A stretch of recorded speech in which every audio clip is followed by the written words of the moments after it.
ESL Lessons, Numbers in English. Introduction. Are you sometimes confused about when to use cardinal numbers like 3, and when to use ordinal numbers like third?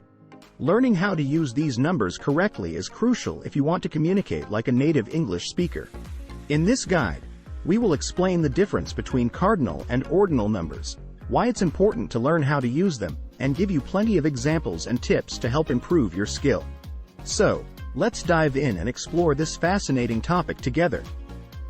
Cardinal numbers in English.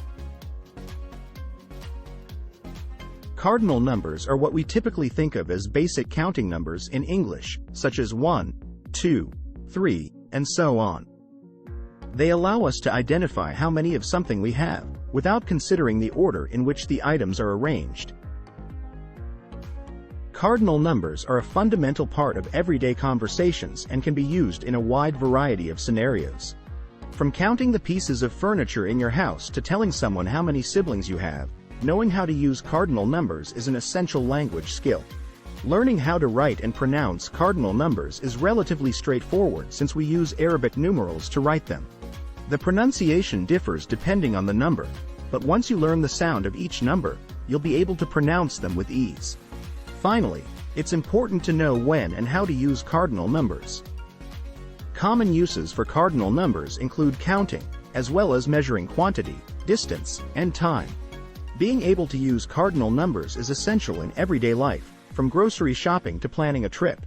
Ordinal numbers in English. Ordinal numbers in English refer to the order or position of things or people. They are used when discussing ranks, positions, and sequences. Unlike cardinal numbers, ordinal numbers add the suffix th to all numbers other than 1, which uses the suffix st. Examples of ordinal numbers include second, third, fourth, fifth, sixth, and so on.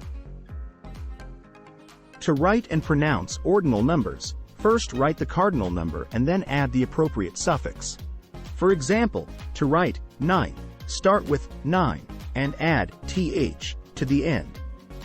To pronounce it, stress the second syllable and elongate the vowel sound, ninth.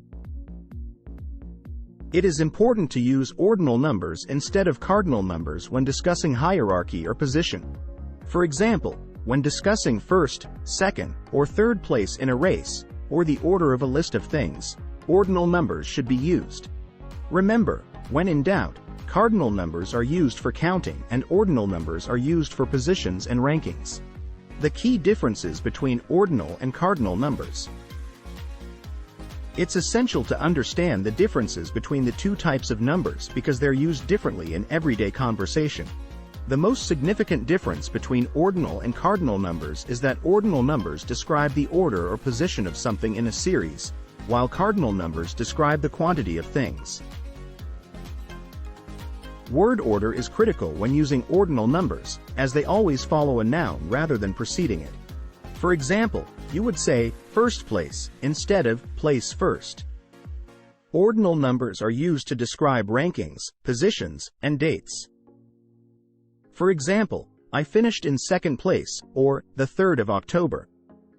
On the other hand, cardinal numbers are used to describe quantities, such as, I have 3 pens, or, there are 5 apples on the table. They are used when counting, measuring, and referring to time and money.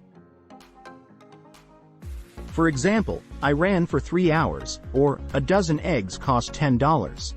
It's crucial to use the correct type of number in conversation to avoid confusion and misunderstandings. So, when describing something's position or rank, use ordinal numbers.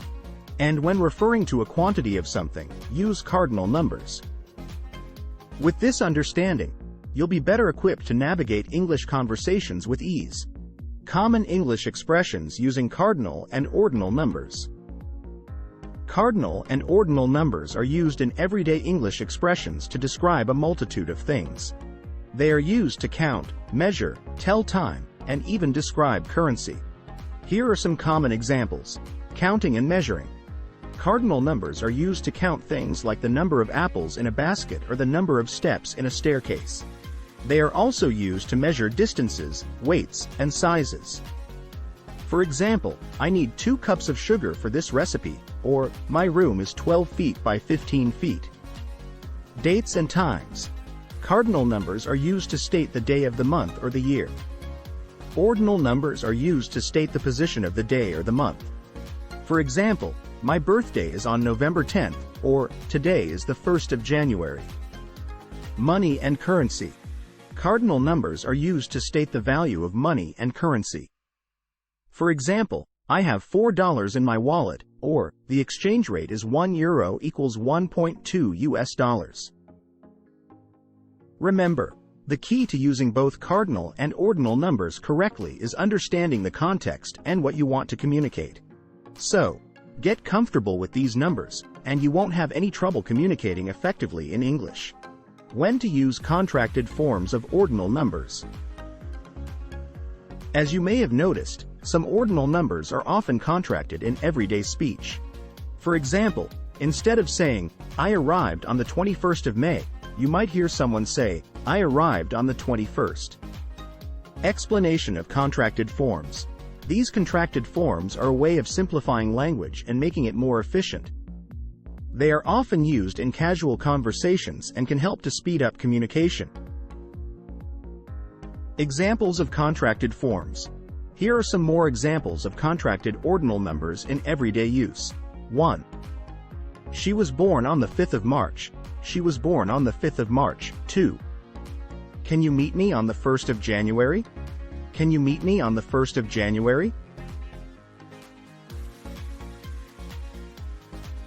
It's important to note that contracted ordinal numbers are generally only used in informal settings. In more formal situations, it's best to use the full form of the number. If you're unsure whether to use a contracted ordinal number or the full form, it's always better to err on the side of caution and use the full form. Conclusion. Key takeaways from this comprehensive guide include the definition and examples of cardinal and ordinal numbers, when to use them, and how to write and pronounce them. We also explored common English expressions using cardinal and ordinal numbers, as well as when to use contracted forms of ordinal numbers. To improve your English skills, practice using these numbers in everyday conversations. Remember that while learning a new language can be challenging, incorporating humor, sarcasm, and personality can make it fun and engaging. Keep practicing and you'll be an expert in no time. Thank you for watching. Please don't forget to like, share, and subscribe.